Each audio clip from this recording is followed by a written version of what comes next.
Olá, seja bem-vindo a mais uma edição do Pet News da Next4Sec. Eu sou Eric Ferreira, sou diretor de operações de segurança da informação aqui na Next4Sec. Tenho comigo o meu amigo Luciano Lima, nosso Head Trust Advisor.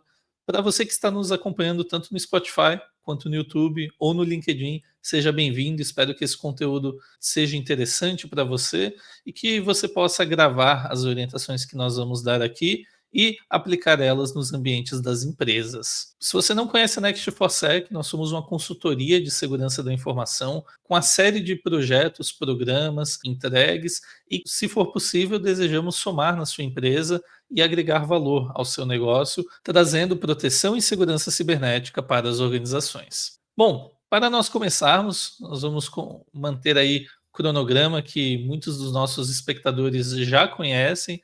Nós vamos falar um pouco sobre Microsoft, depois o Luciano vai abordar conosco algumas Zero Days que foram lançadas, bem críticas, tá? Também algumas vulnerabilidades que não são Zero Days, mas que você deve dar atenção a elas. Depois eu vou falar um pouquinho sobre alguns problemas que nós tivemos no último patch do mês de abril e que levaram a falhas que só foram corrigidas agora, tá? Então não houve patches de correção aí, alguns bugs que só foram corrigidos agora no mês de maio pela Microsoft. Depois nós vamos falar sobre a Apple, sobre a Adobe, a Google, vários vendors que lançaram correções, e o Luciano vai trazer alguns artigos que é muito interessante você estar atento, tá bom?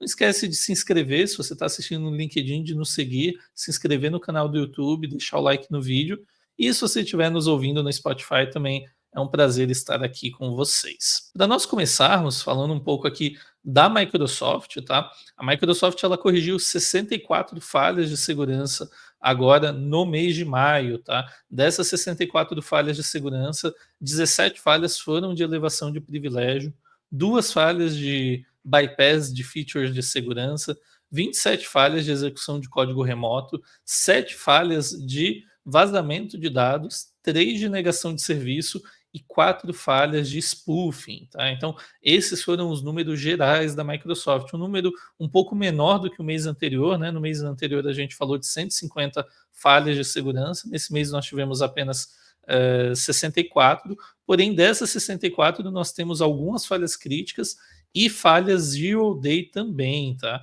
Eu convido o Luciano para abordar as falhas Zero Day que foram lançadas pela Microsoft esse mês.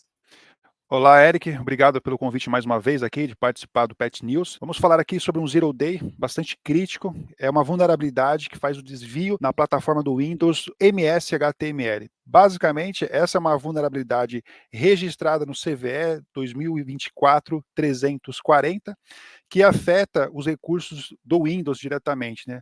Ela foi classificada como importante, tem um score de CVSS 8.8, então altíssimo ali, né? Ela requer que o atacante engane o usuário para carregar e manipular arquivos maliciosos e com isso ele consegue fazer uma execução de código remoto. Os sistemas afetados vai desde o Windows 10 ao Windows 11 na parte de cliente e o Windows Server também está sendo afetado. Recomendamos, obviamente, que vocês consultem esse boletim, o CVE 2024-340, porque lá tem a lista completa de todos os sistemas afetados e suas respectivas plataformas. É importantíssimo que você priorize a correção desse Zero Day. Trazendo o próximo Zero Day, também voltado ao Windows, é uma vulnerabilidade também registrada aí no CVE, agora no caso do CVE 2024 351, que está relacionada a uma biblioteca central de gerenciamento de janelas do Windows. Olha que interessante, né? Janelas do Windows sendo afetadas aí por uma vulnerabilidade de Zero Day. Essa vulnerabilidade foi descoberta recentemente, agora, dia 14.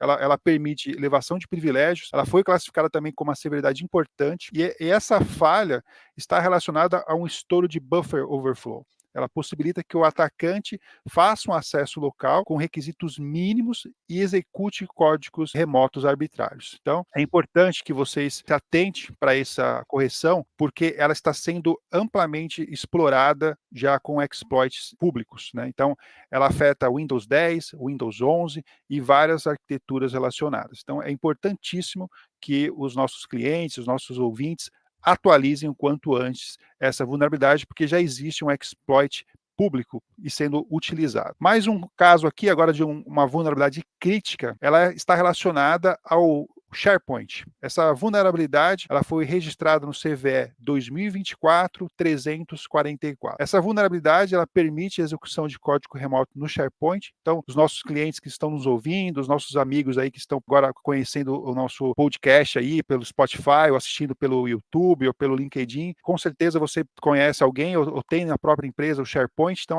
fiquem atentos, porque essa vulnerabilidade ela permite que o atacante autenticado ele consiga fazer manipulação no site e colocar arquivos ali para manipular parâmetros do SharePoint. Então é importantíssimo que seja feita essa correção e ela afeta desde as versões 2016 até a versão 2024. Então esses eram os boletins que eu preparei para trazer para vocês, que tem maior relevância nesse boletim de maio. Muito obrigado, Luciano. Com certeza, todos que estão nos acompanhando vão tomar nota desses pontos que você levantou. E nós recomendamos fazer as correções de Zero Days com prioridade máxima, pois essas vulnerabilidades elas podem levar a paradas completas do seu ambiente operacional, né? Continuando aqui falando sobre a Microsoft, tá? Então, no último mês, na janela de abril, houveram pelo menos 2 bugs conhecidos, 2 falhas do patch que levaram a paradas parciais ou até completas de ambientes organizacionais, tá?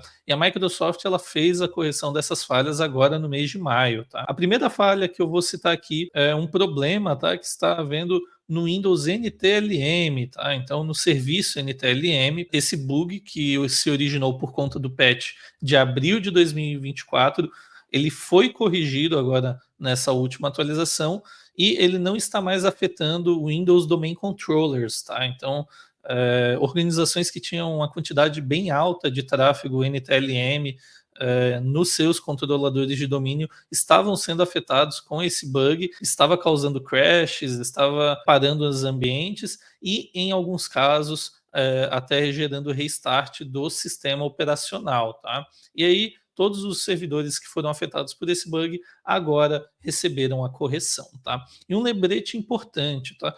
Os administradores de infraestrutura, os administradores de sistemas, a equipe de atualização de sistemas, faça testes em ambiente de homologação, tá? Então é fundamental que você tenha um ambiente de homologação para todos os seus sistemas, sejam sistemas internos de operação cotidiana, como ERPs, CRMs, etc., mas também sistemas como o seu domain controller, o seu file server e assim por diante. E após os testes, então fazer a aplicação do patch, tá? Nesse caso aqui, o que a gente recomenda realmente é que sempre seja priorizado o patch, mas com homologação para evitar a parada do seu ambiente, tá? E agora nós temos a correção, então se você não fez o patch no último mês, você pode fazer agora tranquilo que não vai ter esse problema de NTLM, tá bom? Um outro problema que surgiu também com a atualização do mês de abril, tá? Foram falhas, múltiplas falhas nos serviços de VPN, tá? Então no patch agora do mês de maio, a Microsoft ela fez a correção dessas falhas, tá?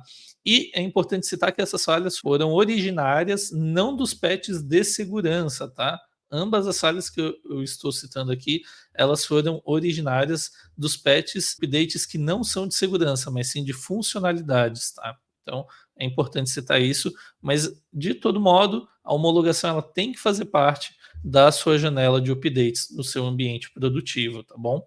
Lembrando que essa falha de VPN que eu estou citando, ela afeta o Windows 11, o Windows 10 e todos os servidores desde o Windows Server 2008 em diante, tá? Então a gente está falando aí de uma falha que afeta uma gama bem grande de servidores e sistemas operacionais da Microsoft, tá bom? Muito bem, seguindo em frente, vamos falar um pouquinho da Apple, tá? A Apple, ela lançou correções e atualizações para múltiplos produtos, inclusive uma Zero Day no Safari, tá? Então, no mês agora de maio, a Apple, ela lançou correções para diversos serviços, tá? Posso listar alguns aqui, como iTunes, tvOS, watchOS do relógio, macOS, o Monterey, o Ventura, o Sonoma, e os sistemas operacionais mobile, tá? Tanto iOS como iPadOS, tá? Todos eles receberam patches, mas para o Safari, tá? E aí o navegador da Apple foi descoberto uma Zero Day no evento Peel to On, tá? Para quem não conhece,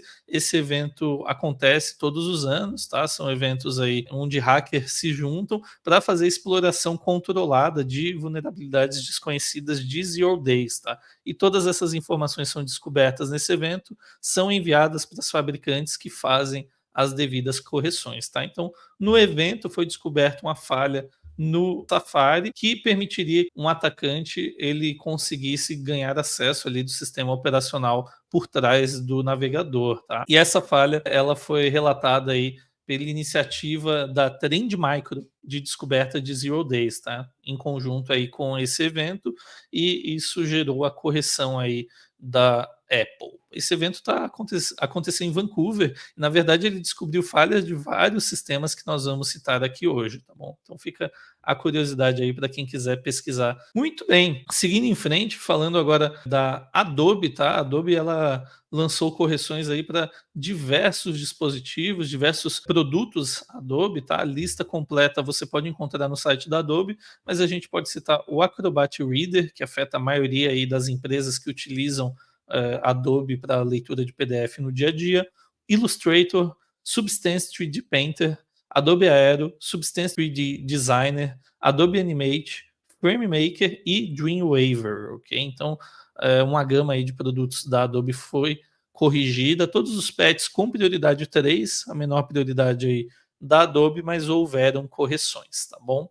Falando um pouquinho da Google, tá? A Google, no ano de 2024, já corrigiu 6 Zero Days, tá? Então a gente está falando de uma média de quase uma Zero Day por mês, tá? Mas só nesse mês, só nessa janela agora de maio, foram corrigidas 3 Zero Days, tá? Então foi feito um patch emergencial de segurança para o Google Chrome para fazer a atualização dessas Zero Days, tá? E como é padrão na Google, ela não faz um relatório detalhado de suas Zero Days, mas como uma delas foi descoberta por um investigador da Kaspersky, nós sabemos que uma das Zero Days está associada a ao engine de JavaScript do Google Chrome, tá? Extremamente utilizado em praticamente todos os sites que nós acessamos, significa que essa vulnerabilidade ela pode ser amplamente utilizada, tá? Outras vulnerabilidades aí corrigidas não tiveram um detalhamento maior, mas fica a nota para que os seus navegadores estejam no modo de atualização contínua e automática, tá? Em geral, navegadores não tendem a dar problemas no ambiente produtivo e você consegue manter a segurança em uma das principais frentes de entrada de ameaças nas estações, que são os navegadores, tá bom? Então, muito importante que os seus navegadores estejam atualizados. E eu citei mais cedo, né, falando da Apple, o Peel to On em Vancouver, né, que está rolando o evento, e a VMware também teve vulnerabilidades descobertas nesse evento, tá? Então, a VMware lançou correções para 3 Zero Days, tá? Tanto no Workstation, VMware Workstation, quanto no VMware Fusion, tá? E essas vulnerabilidades elas afetavam a utilização ali das ferramentas da VMware. É interessante citar, tá, que como postado pela VMware no artigo, essas vulnerabilidades elas permitiriam que privilégios administrativos locais numa máquina virtual fossem explorados, tá, por meio de uma execução de código na máquina virtual que está sendo hospedada no host, tá? Então essa falha foi corrigida pela VMware e se você não puder fazer uma correção, tá? É tão grave esse cenário que a VMware ela lançou um workaround, tá? Ou uma correção, a mitigação temporária para essas falhas. Então você pode consultar no blog, no site da VMware, que vai ter o workaround que ensina como contornar essa falha de segurança antes da atualização, caso você tenha que atualizar mais para frente, tá? E se você é nosso cliente, você vai receber o boletim com todas essas informações detalhadas, com todas as explicações do conteúdo que foi passado aqui, para poder fazer as correções de acordo com a sua janela de updates no seu ambiente produtivo, tá bom? Uma outra falha de segurança que foi descoberta nesse mês foi uma falha em roteadores de link, tá? Então, foi descoberta uma falha crítica, na verdade. A gente está falando de uma brecha de segurança onde um atacante ele envia um pacote customizado para a interface de acesso, tá, do roteador, e ele consegue então controle administrativo, tá? Também é importante destacar que no caso dessa falha crítica Zero Day da D-Link, já tem passo a passo na internet, na Surface Web, de como explorar essa Zero Day, tá bom? E aí, uma ressalva que nós sempre destacamos aqui em várias edições do Pet News é que todos os seus dispositivos de rede devem ter o acesso a admin web voltado apenas para o ambiente confiável, tá? E na verdade, falando de Zero Trust, é importante destacar que apenas as suas plataformas confiáveis tenham acesso à tela administrativa do seu roteador, do seu firewall, do seu switch, tá? Antigamente a gente até falava, não, coloca só para dentro dali a gestão web, não deixa voltada para a internet, tá tudo bem. Mas hoje o conceito de Zero Trust é de que apenas acessos conhecidos como seguros, ou seja, que sejam verídicos, tenham uma autenticação, faça a conexão com a tela administrativa. Tá? E se você precisar de apoio para implementar esse tipo de solução que faz a validação antes de acessar uma interface administrativa, a Next4Sec pode te apoiar, tá bom? Todo o conteúdo que nós estamos passando aqui, muitas das vezes está no nosso blog também, tá? Então você pode acessar o nosso blog em next4sec.com e ter acesso a muitas informações interessantes e artigos que são lançados continuamente na plataforma, tá bom? Muito bem, agora eu devolvo a palavra ao Luciano, que ele vai citar 2 artigos muito interessantes aí, falando sobre algumas falhas tanto no GitHub, que levaram a vazamento, informações, roubo de dados, mas também falando um pouquinho de inteligência artificial. Ok, Eric, obrigado. O primeiro artigo que eu vou destacar aqui é sobre um abuso no GitHub, que distribuiu malwares para fazer o roubo de informações dos seus respectivos clientes ali. Então, basicamente, esse artigo ele relata uma campanha maliciosa, que a procedência vem do idioma russo ali, né? Então a gente não sabe exatamente a região, mas a língua utilizada na comunicação ali que foi interceptada é russa. E eles utilizaram perfis legítimos do GitHub para distribuir malwares para fazer esse roubo de informações. Então, basicamente, eles se passaram por softwares legítimos ali, fizeram essa distribuição e os softwares afetados foram o Atomic macOS, o Vidar, o Luma e o Octo. Então, a infraestrutura de comando e controle, ela compartilhava e sugeria uma operação centralizada, né, para aumentar a eficiência desses ataques. Então, basicamente, foi desta forma que eles conseguiram sucesso, né. É importante destacar aqui que as empresas que utilizam desenvolvimentos, né, in-house, que a gente fala, né, elas geralmente utilizam aí GitHubs externos para poder complementar, né, o seu código, né, que são os chamados repositórios externos. Então, é importante destacar que, mesmo sendo um repositório que tenha uma certa reputação, que seja confiável, é importante que as empresas também façam um segundo double check para verificar se não existe algum desvio ali. Porque, como foi relatado, era um repositório bem conhecido, era um repositório que tinha softwares legítimos, mas ele foi comprometido. Então, nessa cadeia, né, de desenvolvimento, é importante que no seu ciclo, na sua jornada de desenvolvimento seguro, você contemple um double check, mesmo para esses casos que você tem uma confiança no repositório que você está utilizando, justamente para não acontecer esse fato que foi mencionado aqui neste artigo. O próximo artigo está relacionado à Intel. A Intel ela publicou 41 comunicados de segurança com mais de 90 vulnerabilidades corrigidas. Isso mesmo, mais de 90 vulnerabilidades.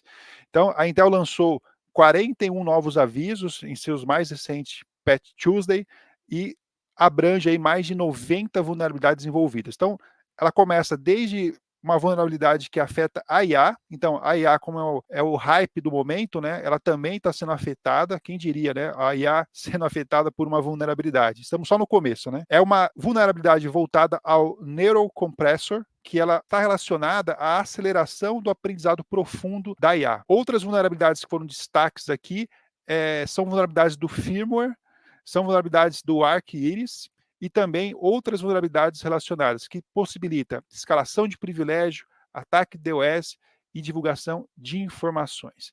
Então, a Intel ela já se pronunciou que corrigiu a grande maioria dessas vulnerabilidades e ofereceu a mitigação para outras que está na lista extensa no site SecureWiki, né? Recomendo a leitura para vocês. Então é importante destacar aqui que nem as IAs estão livres de serem afetadas por vulnerabilidades de segurança. Pelo contrário, eu acredito que cada vez mais veremos casos como este, em que a exploração dessas vulnerabilidades irão revelar muitos casos envolvendo IAs e expondo seus dados e o seu funcionamento, né? Até recentemente um cliente comentou que ele tem observado que muitos softwares estão adotando o uso embarcado de IAs, né? Então fica o ponto de atenção aqui, né, para os nossos clientes, os nossos ouvintes, que se atentem ao uso dessas IAs embarcadas e observem nos descritivos de privacidade desses softwares, aonde esse dado está sendo armazenado, aonde ele está sendo processado, justamente para ver se você não está cometendo ali um erro com relação à privacidade ou um erro com relação à segurança dos seus dados. E um plus, né? O Eric falou de 2 artigos, eu vou tomar a liberdade de trazer um terceiro artigo, que é o artigo da casa, né, no nosso blog. Recomendo a todos aí que ainda não acessaram o nosso site, acessem o nosso site principal, nextforsec.com. Lá você vai encontrar o link para o nosso blog. E eu trago como destaque aí o último post que foi colocado, eu sou o autor desse post, que nós falamos ali sobre o uso da inteligência artificial tanto no ataque quanto na defesa. Então, basicamente, não trazendo todo o conteúdo, mas trazendo uma chamada aqui para gerar o interesse de vocês consultarem o artigo. Basicamente, o artigo ele discute a importância da inteligência artificial na segurança, na cibersegurança, e destaca tanto a parte de defesa quanto os ataques. Como que você hoje, um profissional de cibersegurança, precisa se atualizar e você tanto no nível analista quanto o nível gerente precisa conhecer a inteligência artificial, conhecer o tema para poder se preparar e proteger a sua organização. Então, deixo aqui a provocação para os nossos ouvintes e clientes para consultar o nosso blog, para ler esse artigo na íntegra, ficou bem bacana, modéstia à parte falando, porque fizemos um trabalho bem minucioso ali para poder trazer uma informação rica e original para vocês. Então, obrigado mais uma Muito vez bom, aí, Eric. Luciano. Vamos lá. Muito bem, pessoal. A gente agradece vocês estarem conosco até agora. Fiquem com as notas, os lembretes, as informações que nós demos aqui hoje. Acreditamos que todas essas informações são úteis para vocês no dia a dia. Se você assistiu a gente no YouTube, você pode reprisar no Spotify. Se você assistiu no LinkedIn, pode reprisar no YouTube. O nosso conteúdo continuará disponível do episódio do Pet News desse mês aqui de 2024 e todos os outros episódios também já estão disponíveis nas outras plataformas, tá bom? Agora eu queria fazer uma pausa, falar um pouco dos nossos patrocinadores, tá? Então, nós temos patrocinadores que estão nos apoiando e que incentivam a proteção cibernética nas organizações, que é a Society e Cato Networks, tá? Então, nós convidamos você a acessar o site da Cato, acessar o site da Society, falar com a Next4Sec, que nós poderemos apoiá-los em relação a Cato Networks, em relação à Society. Todos eles, a Cato possui serviços voltados para Zero Trust, voltados para a gestão segura de infraestruturas de rede, multisites. Se você deseja ter uma comunicação segura, Zero Trust, com confiabilidade fácil, gestão, configuração, a Cato Networks é o caminho que você procura, vem chegando muito forte no mercado, e a Society, ela tem uma série de plataformas, ferramentas de segurança da informação que vão te auxiliar na gestão do seu ambiente todos os dias, tá bom? Agradeço você por estar conosco aqui nessa edição do Pet News, agradeço o Luciano e nos vemos na próxima edição. Então, save the date, lembre da próxima data aí do Pet News, que vai ser realizado em junho, no dia 13, tá? Então tome nota aí, dia 13 de junho sai a próxima edição do Pet News. Nos vemos na próxima. Muito obrigado.